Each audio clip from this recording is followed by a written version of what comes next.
Batman came out, and if you guys saw um, Guggen's spoiler free review, this is gonna be the spoiler filled review. So Ooh, spoilers everywhere. But yeah, dude. So I made that video where I kind of gave my initial thoughts, and I'm curious to hear your thoughts on the fucking movie. And again, it came out like I think 2 weeks ago now, and it's been mhm. crushing it at the box office. I think it passed 400 mil worldwide. Box office success, critics wise success, audience wise success.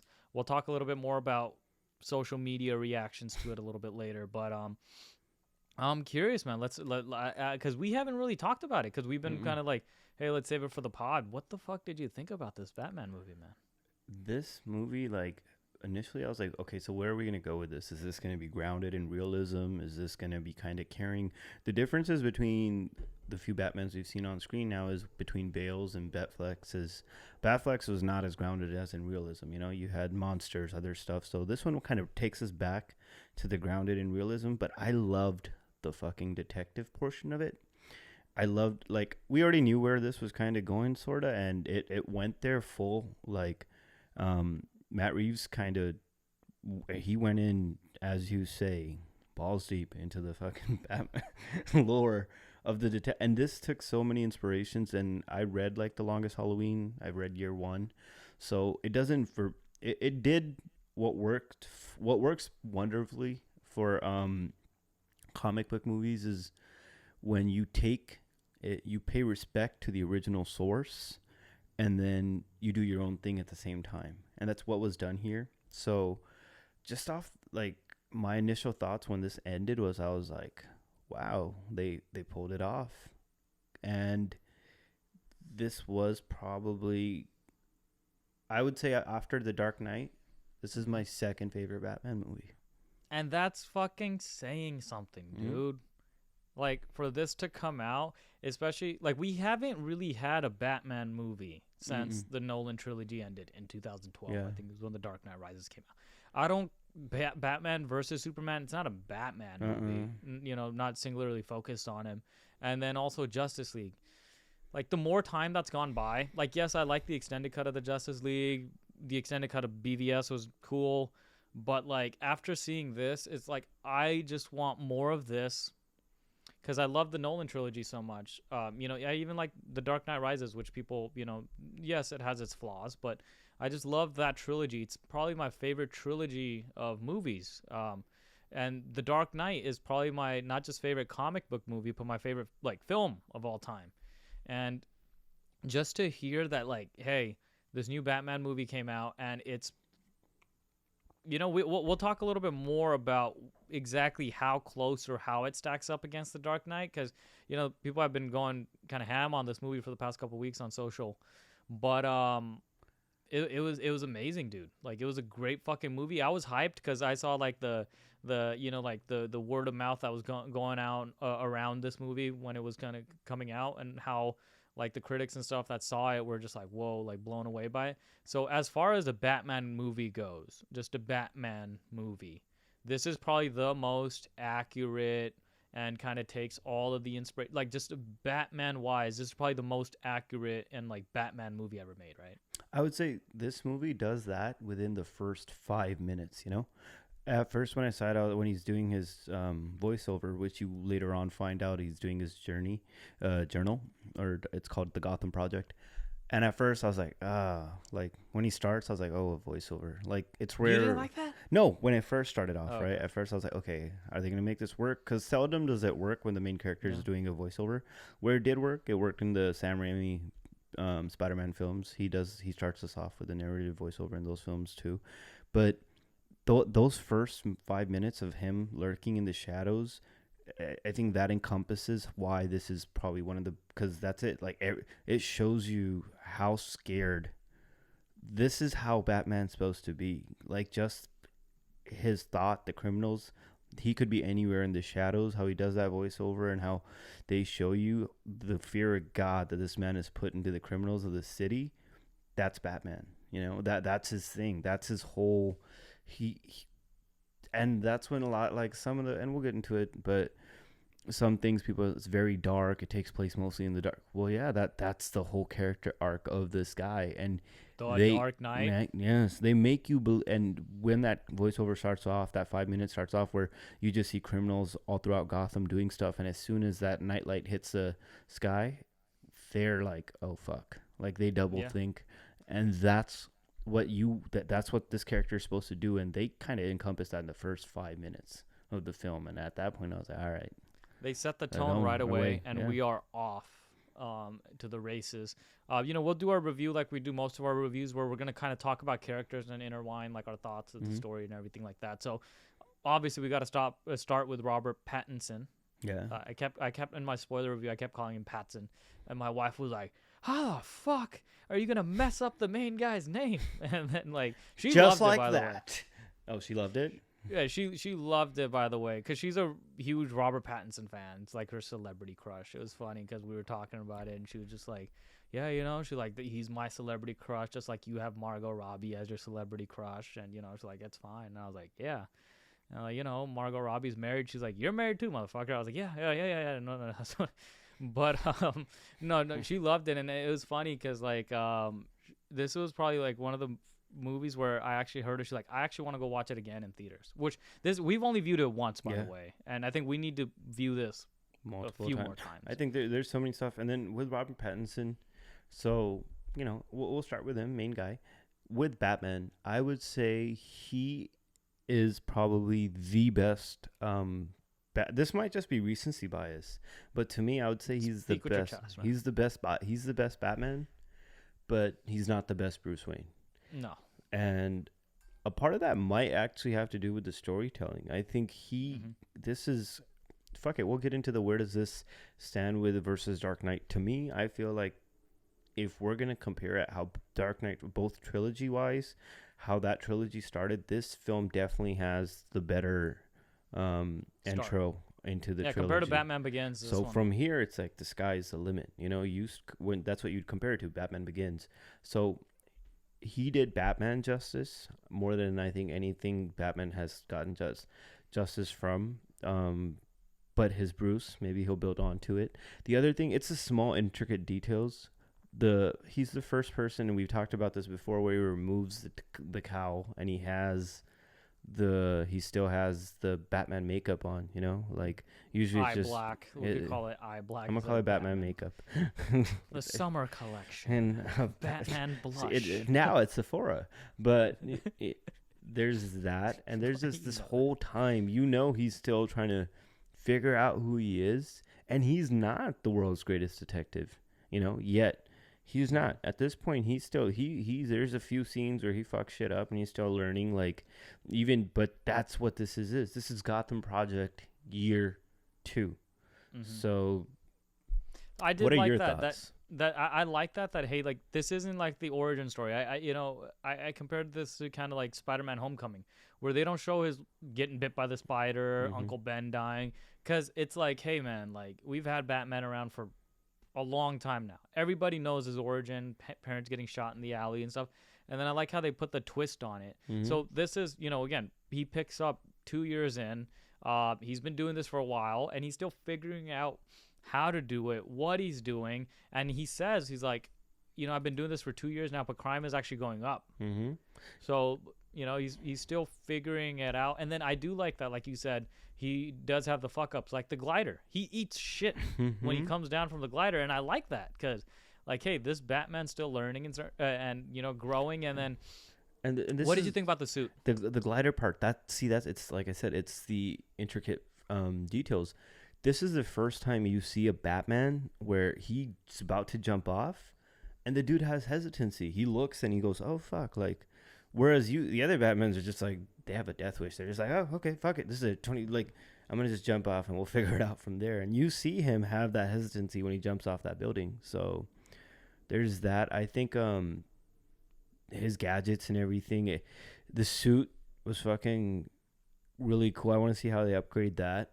And then just little things like I was Gadgets, like the contacts. We've never seen that before. Yeah. So that right when you pick up in this film, we're not gonna do this film because it's 3 hours fucking long. This review would go way too long. But just little things like that, when you think he's being very like looking into every clue, and you see the photographers are kind of like the crime scene investigators are looking at him and saying, "Oh, what the hell is he looking at? Let's take pictures of that," because.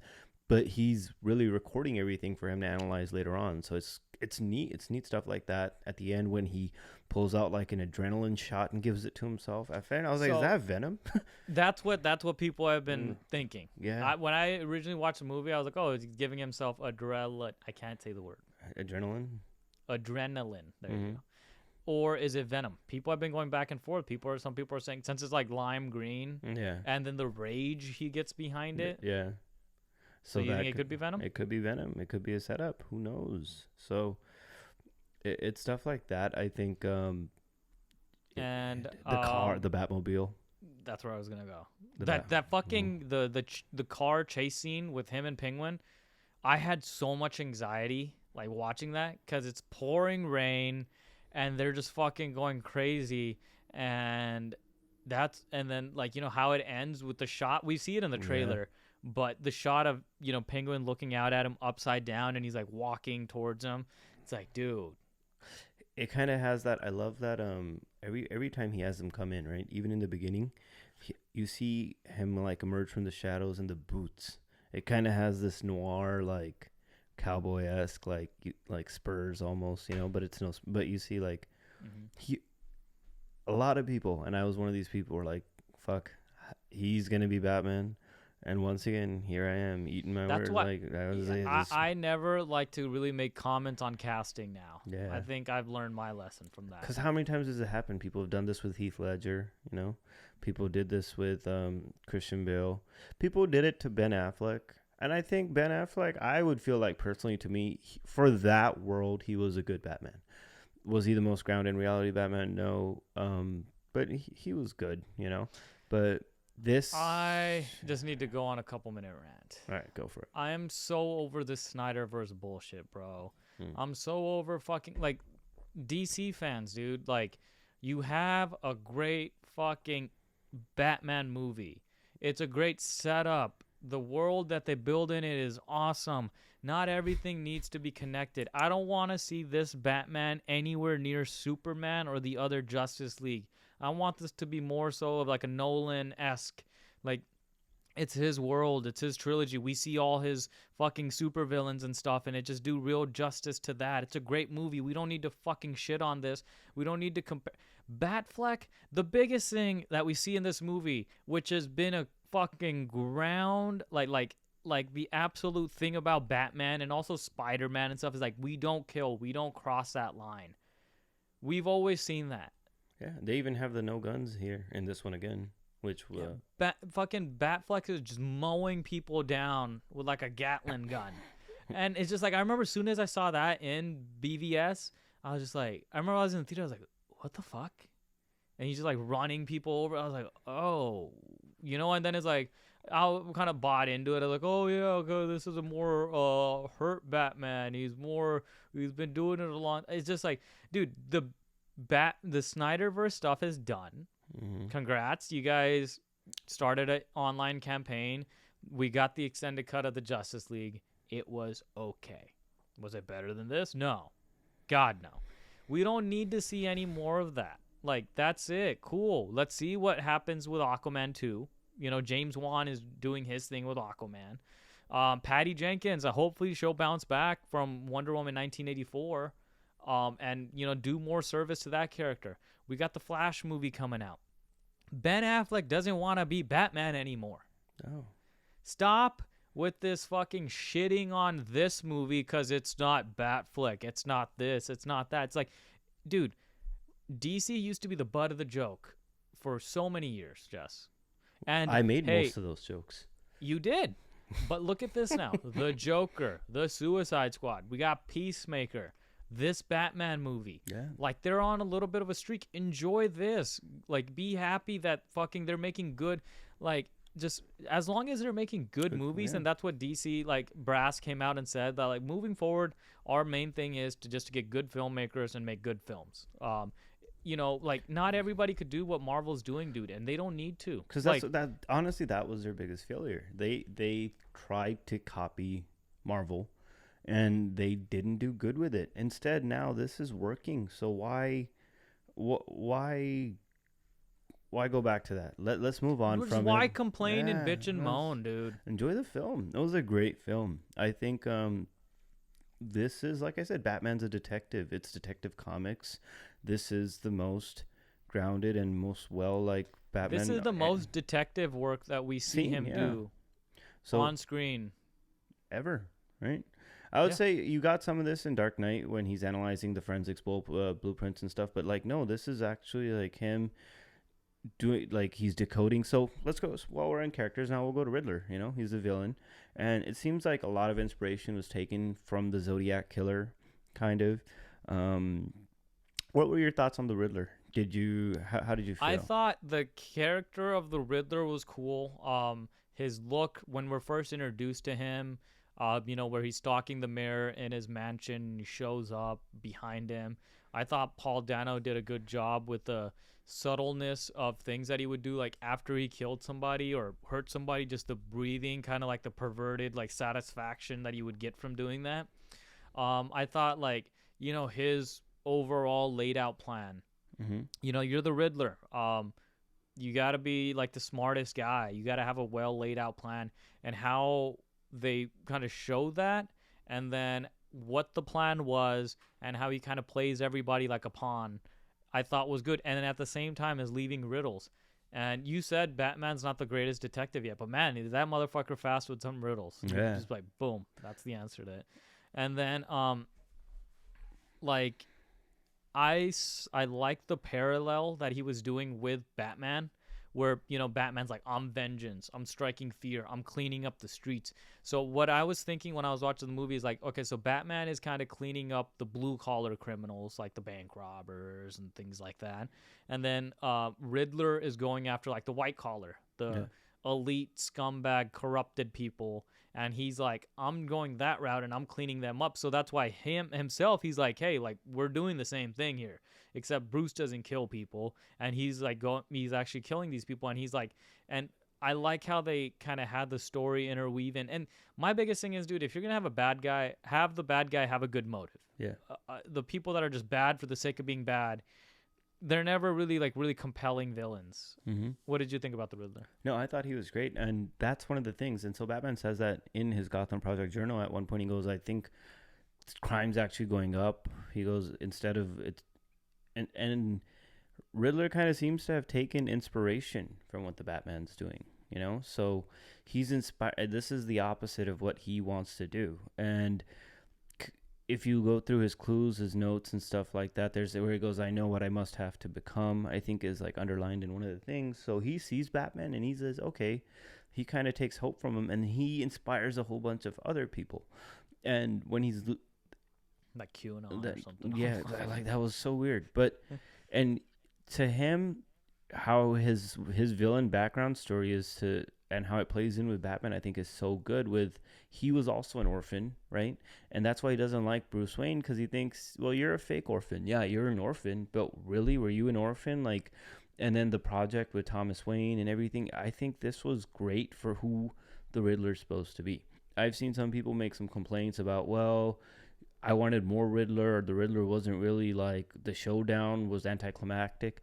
The Batman is. Have you seen this guy throughout the film? He beats the fucking shit out of like everyone. You think Paul Dano's Riddler is gonna go toe to toe with this Batman? No. Instead, he actually beats him in a battle of wits. Batman actually at the end doesn't see it coming. That's why he even says it when he's a little eccentric. He was a little over the top at the end when he's in the performance-wise, yeah. And I didn't really like that either when he starts like singing and crying and stuff. When he's in custody, but at that point he realizes you're not. He goes, you didn't get it. He didn't get it because he didn't see the bigger picture.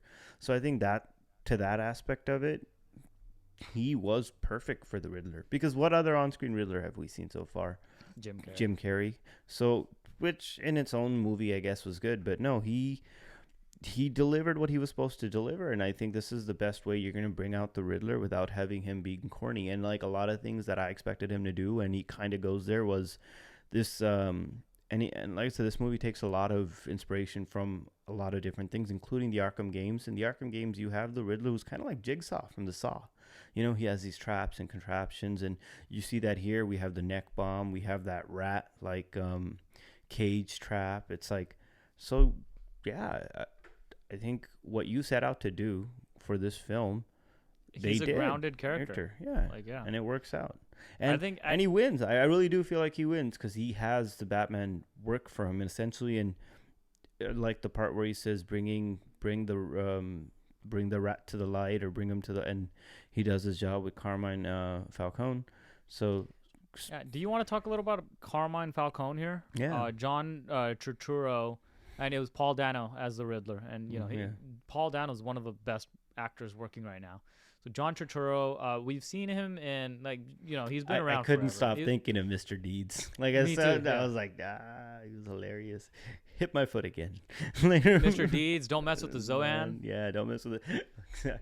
He was also in the Transformer films, so Yeah. you're always just used to this guy as, as more of a comedic relief character, stuff like that. But it was nice to see him play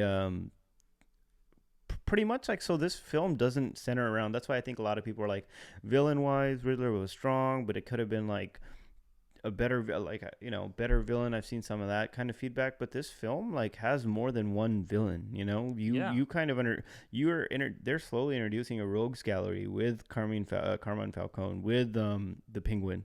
We'll talk about him in a second. But I think he did what he was meant to be. Like He was a good mob boss. He was a good mob boss, and he's potentially the reason the Batman is the Batman, as to where he may have been behind Joe Chill killing Martha and Thomas Wayne. So yeah. So it comes out that that's what it happened. There was a fucking the story of this movie was great, dude. I honestly really like the story.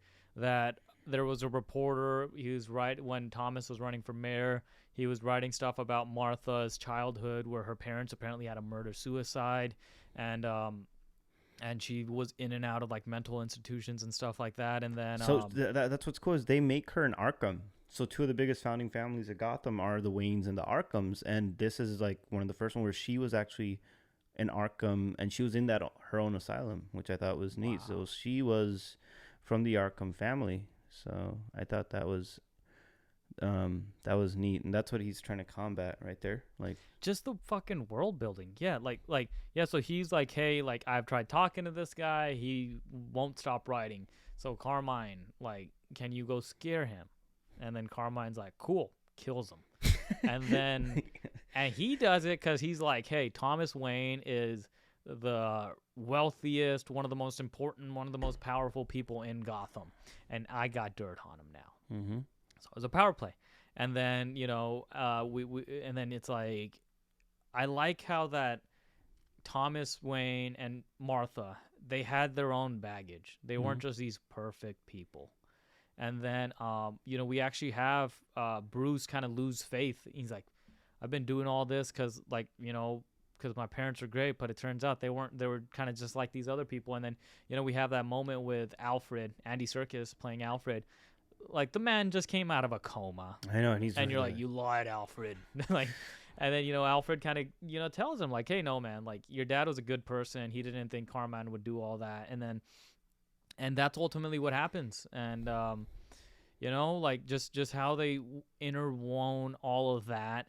And again, John Turturro had a good performance, just like him and his like mafioso family. And then the big story here is that the Wayne Foundation was donating $1 billion to the orphans, and after he died, Carmine, the DEA, all of these other important people in Gotham just fucking latched into it and took that money, and it didn't go to the orphans, which is why we get the Riddler. And then also how you intertwine fucking Carmine with fucking Catwoman.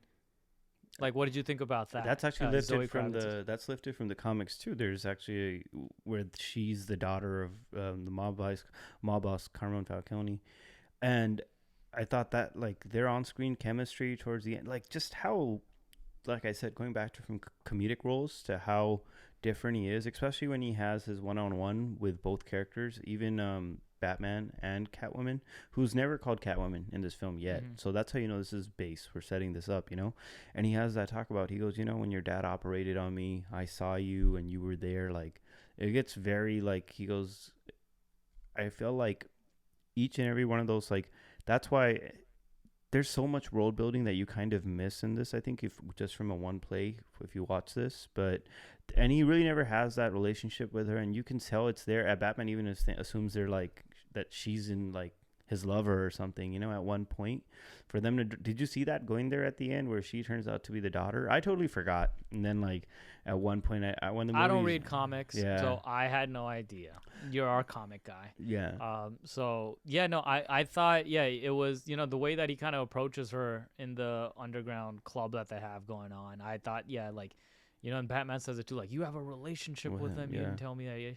And then, yeah, like that was a cool little twist where, you know, she had a fucked up childhood too, man. Yeah. Like, you know, and I like how they interwoven that, and you know, and then it's like he actually murdered her mom, Mm-hmm. and then she wants to kill him. Yeah, this And guy's then- just a scumbag. And then he Mhm. killed her friend. And then there's little subtle yeah. things about him, which you catch, like I said, Batman's second year into the detective portion of it. When she comes to talk to Carmine, and or no, Penguin actually, and he's showing her pictures, I think, of her and her friend. And then in the pictures, her friend that's gone missing is wearing the boots, right? And then he looks at the picture. He looks at how her reaction is to seeing the picture of that girl, and then he sees she's wearing the boots at that time that she's borrowed from her, and that's why he goes and peeping toms her pretty much. Like, Yeah, he's that just- was a bit much, but you know, like, so again, just like how we already have Batman doing his thing, we already have Selena Mhm. doing her thing, already in it, doing her own thing, and then you touched on the Penguin. yeah, God damn, Colin Farrell, man. that was, I completely forgot that was Colin Farrell throughout this whole film.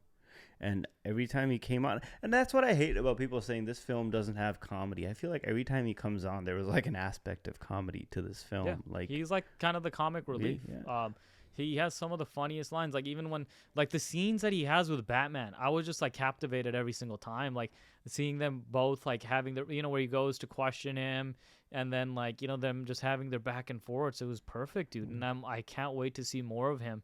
The look, the sound, nothing like Colin Farrell, dude. But he fucking hits it. Mafioso, mob boss, Penguin. Yeah. And then yeah, like you said, like he has some of the funniest lines in the Mhm. movie where where they, you know, they, after the upside down car crash scene, Gordon and fucking, you know, Batman are grilling him. They have him tied up, and he's like, "Why'd you guys take like time to get in fucking like sync or harmonize or something like that?" And it was just like, dude, he crushed. Yeah. And I think you mentioned that he waddles. Yeah, when he's, he like, has cuffed. his shanks on, he's like waddling away. Like, I was like, that's Yeah. hilarious. And then he thinks, Yeah, when he has like, the shackles on. yeah, when he has the shackles on. But Mm-hmm. and then how he comes at like Falcone and stuff. Like he knows at the end when this is set up, right? When this movie ends, Gotham's still for the taking, and this is gonna, like he said, Batman hasn't. One thing that he's learned from this, right? He needs to be a better Bruce. He's a good Batman. But one of the biggest things is when he tries to get into that club, he has to have like that fight, all that shit. And then when he goes as Bruce, he kind of just walks his way in, you know? So that's. He goes there, I think, 3 times. Yeah. 3 different times. First, fights his way in. Bruce walks his way Yeah. in. And then the third time, he sneaks in. He sneaks in. And so I think that's another aspect he's still learning to this, because this Batman's just rah. He's just like beating the shit out of. He's not being Vengeance, yeah. sneaky. He's getting shot at all the time. Whereas I think he's gonna learn to be more discreet, more stuff like that. I think that's what I'm saying. This is such a good film because you're gonna build onto this character. If this is the entry to this, and there's gonna be 2 more. The sky's the limit, and you're already setting up a rogues gallery. You have Catwoman, who's becoming Catwoman. You have the Penguin, who's going to become the Penguin. He's not completely like there yet now. And He then just has that power grab Yeah. at the end. Yeah. You know, where he's like, "Oh, Carmine's gone. now, Somebody's gonna run this." Like, Yeah. I'm fucking, you know, just sweeps right in. so it's just, and so I think the other thing with Bruce, seeing that he has to learn how to operate as Bruce, because had he been paying attention to the Wayne Fund, maybe you could have prevented that. You know, maybe you could have prevented the embezzling. So I think you'll get to learn that, because what a lot of the stuff that, you know, they kind of drove home in the original Nolan trilogy in the first movie is you kind of have a similar scene in that with Zoe Kravitz. Is he has the mask, in the first in Batman Begins, and where um, I forget the characters. Dang, I've already Maggie Gyllenhaal who played Hmm. her because this was a new character they invented. Rachel. Rachel, there you go, with Rachel Dawes. Um, she goes, this isn't your mask. Like this is your mask. Like the other Yeah. mask isn't. And she kind of says this at the end where she wants him to run away with her to Bloodhaven, where which is another this is the first time I think we hear a mention of Bloodhaven in the Batman films, and that's where Nightwing is kind of, and so it's bordering Gotham. So she kind of tells him to go with her, and then she sees the light hit the sky, and she goes, "You're already spoken for." So his thing is that's he's Batman. Bruce Wayne is his alter ego. So that's another thing he's learning in this. And at the end, he Yeah, does go. and yeah, in this movie, he has no interest in being Bruce. He He's doesn't. 100% dedicated to being Batman. Hmm. That's what we have. Andy Serkis, Alfred tells him a couple times, and then it's not really that buddy relationship with Alfred either. Mm-mm. They're not that friendly with each other. He's just like, like they don't have the best relationship yet. And then you do see that starting to kind of build at the end. Yeah. But yeah, he's just like, I'm fully, and he says that to him. So he's like, you're gonna lose everything. You gotta pay attention. And then like he's not going out in public. He's not making anything. So that's why in the funeral scene when he goes up, people are like, oh shit, like Bruce is here. And yeah, so like I think that was one of the biggest knocks that people had about this movie, whereas like, or about Pattinson altogether, like, oh, his Batman's cool, but his Bruce is terrible. It's just this emo Bruce and stuff. And like you said, this is kind of the introduction to the character. Yeah, it's And the then, arc. You see it from the beginning to the end. You see it in the beginning, like he fucking like even when he goes to breakfast, like he doesn't like the light, but then he realizes he has to become more. Towards the end of the film, he's out there in the day helping people from the flood. He has to realize he has to be like kind of that's his whole thing. Yeah, he's learning. Like he loses. Essentially, this film he doesn't win. The Riddler gets what he wants. He's submerged Gotham in yeah, fucking water. he killed Falcone. Yeah. But that's the whole point. This isn't no he like this is his thing. He's learning he has to be more than this guy that just lurks in the shadows at night. He Yeah, has to become the hope and like for Gotham and come out during the day too. And you see him finally do that towards the end. So yeah. yeah. So that's what he realizes that where after he beats the fuck out of that guy after injecting himself. Yeah. When they unmask that guy, like, who are you? And he says, I'm vengeance. And that's when he realized, like, oh fuck, I've been doing it wrong the whole time. And like you said, this movie is Batman realizing he can't just be, I'm striking fear into criminals' hearts. I'm vengeance. I'm gonna beat everybody up. It's like I need to be a symbol of hope. People Yeah. need to see that light, and they need to see hope. And that's what Yeah. ultimately he realizes. And that's that guy that was so cool is that guy was there at the funeral scene. That was the guy, right? That was the guy that tells him, "Oh, it's good that this guy died," and Yeah, stuff like that. They never had justice for my daughter or something. yeah. So So that's he's- and then that's where we're gonna see him grow. Mhm. So it's gonna be using Bruce and Batman Mhm. moving forward. But then yes, people are saying like, oh no, you can't just be like, oh, this is gonna get better. His character's gonna get better. So you got to judge this. Judging it alone, yes. His Batman was dope. His Mhm. Bruce, we don't see much, but I think that's not on Pattinson. That's more so on the story.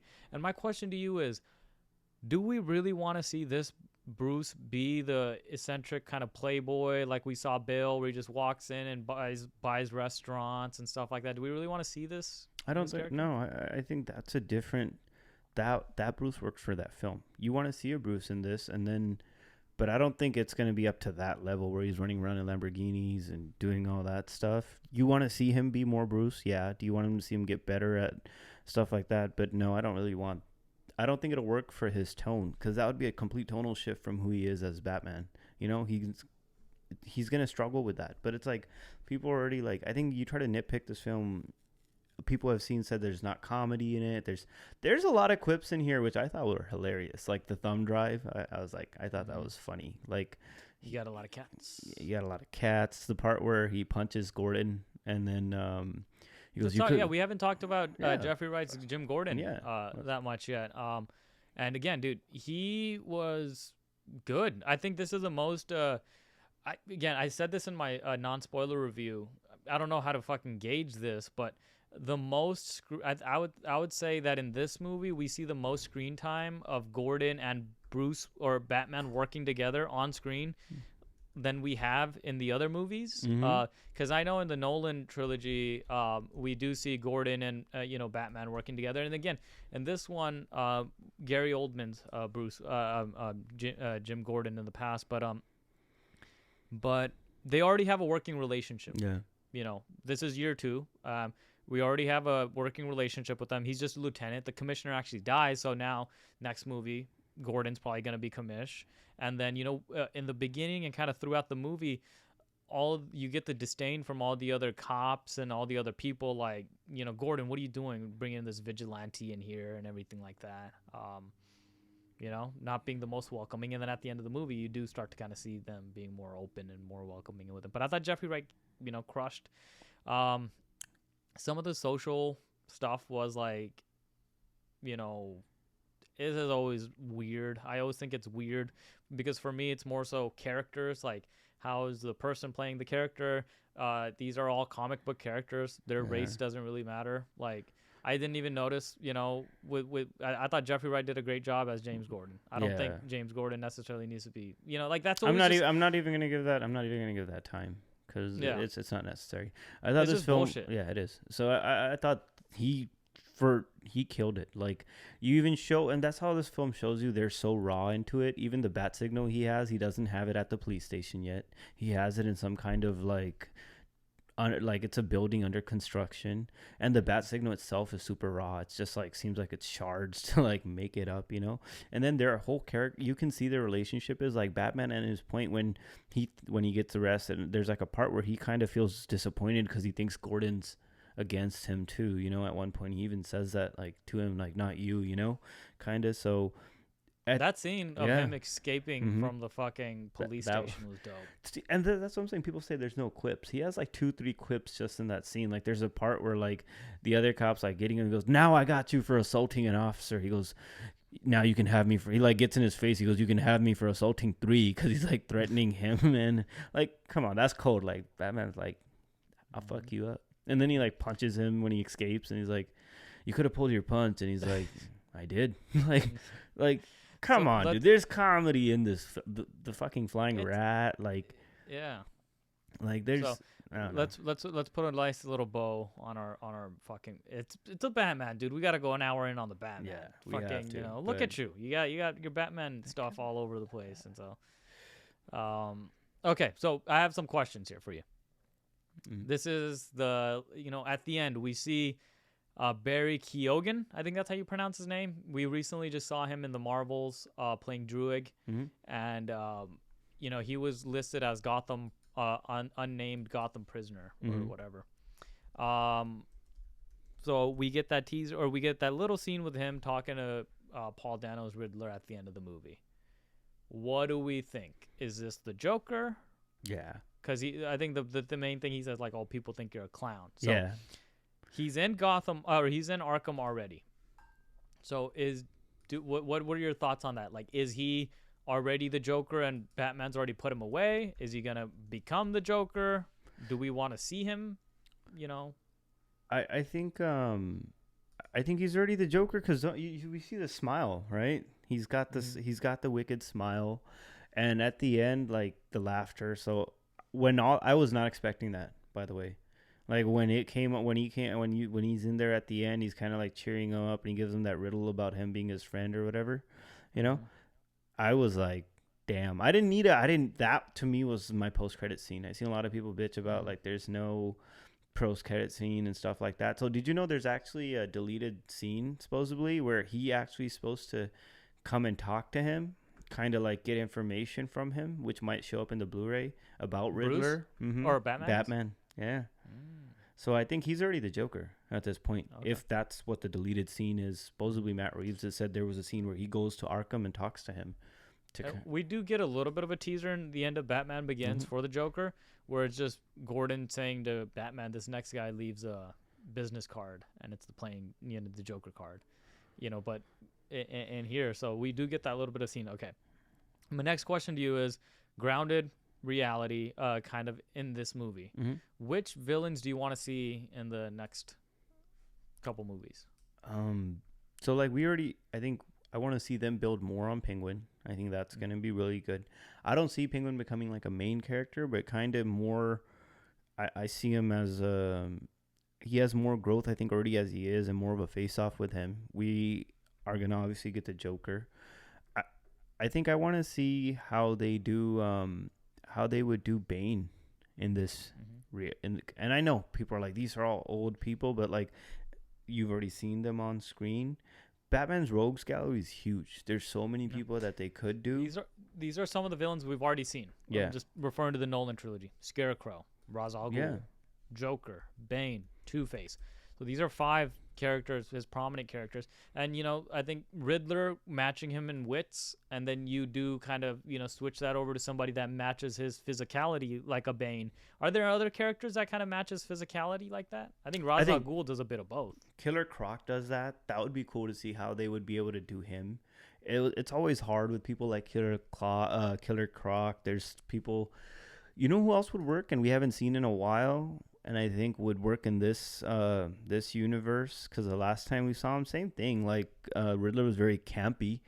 If they did a non-campy version of Mister Freeze, That's that what's been kind of being tossed around. yeah, I think Matt Reeves talked about kind of wanting to do a grounded Mr. Freeze. And mm-hmm. again, like I think they could pull it off. Mm-hmm. I don't think it's going to be like the Arnold one, but yeah, I think grounded because his story is pretty tragic. Like Yeah. his wife dies and he like freezes her and he's trying to get her back. And I think that could definitely be done. I more so want to see some of his characters that we haven't seen on the screen yet.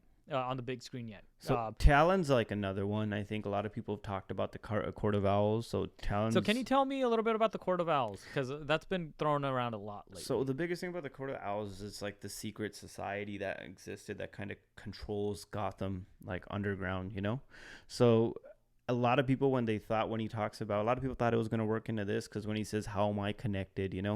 and how do I play into this? People thought this was going to kind of take from the Court of Owls as to where it shows that the Waynes are one of the families that are involved in this, So that's kind of how it plays into it. I think that was kind of like a throw.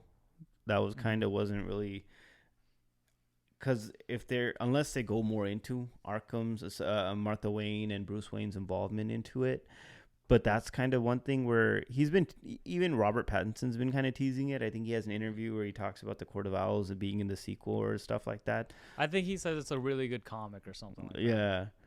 So my next one is, who is Hush?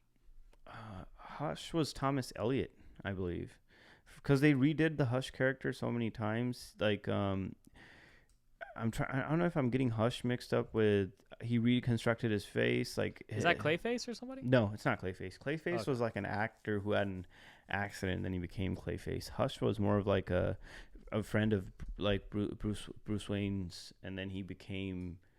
I think the Riddler's kind of involved in that story too.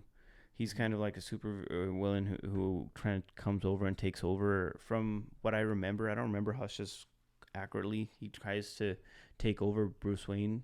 He's kind of like as a child, he's like grows up with them. He's a childhood friend of Bruce's, and they have like a wealthy family too. But his thing goes, I think, his I think in those comics, it's kind of where how Carmine Falcone was saved by him.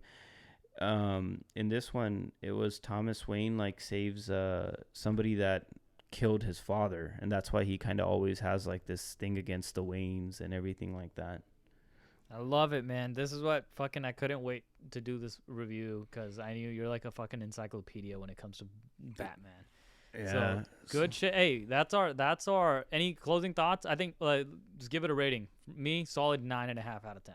Yeah, I would say it's a solid. I was gonna give it a 9, but after talking about this and thinking about it so much, I'm gonna bump it up to a 9.5 out of 10 too.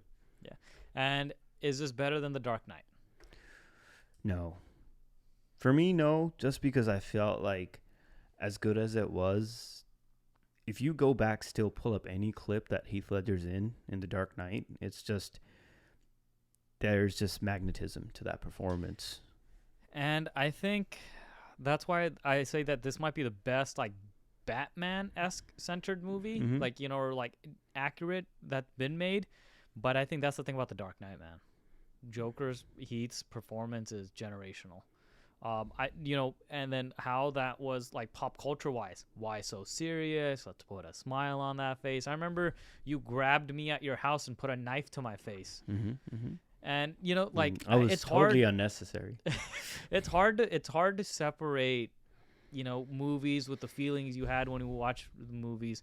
The Dark Knight's always gonna hold a special place in my heart, man. 2008 was a magical time. We were in high school. I think Dark Knight really bonded us because that's when we really like fell in love more with cinema and movies and stuff like that. And ever since 2008, fucking comic book movies and everything like that just fucking popped off. And that's always gonna be. I'm always gonna remember the Dark Knight with just it holds like it. The feelings that I had around the movie, it was just such a great time. And but movie wise too, like I think obviously Heath's is probably the best performance of a villain like in all of comic book movies. Mm-hmm. But that one really, people left that one talking more about Heath than they actually did about Bruce and Batman and stuff. And I think this one people left a lot more talking about Batman versus the Riddler and everybody like that, which as it should be. Batman really is the main character in this movie. He's on screen so much, we get so much of him. And I think pop culture wise this one was really good too. Like like it's been popping off on social, on Twitter and everything like that. And there's been like the people hating on it. A lot of the hate that I've heard is of those Batfleck people, Snyderverse people that are really nitpicking at it and stuff like that. And then, but hey, man, I love the fuck out of this movie. I definitely like that was after one viewing. I can't wait to watch it again because I just know when we go watch it again, we're gonna pick up so many more intricate details. Moving forward. Jess, any closing thoughts?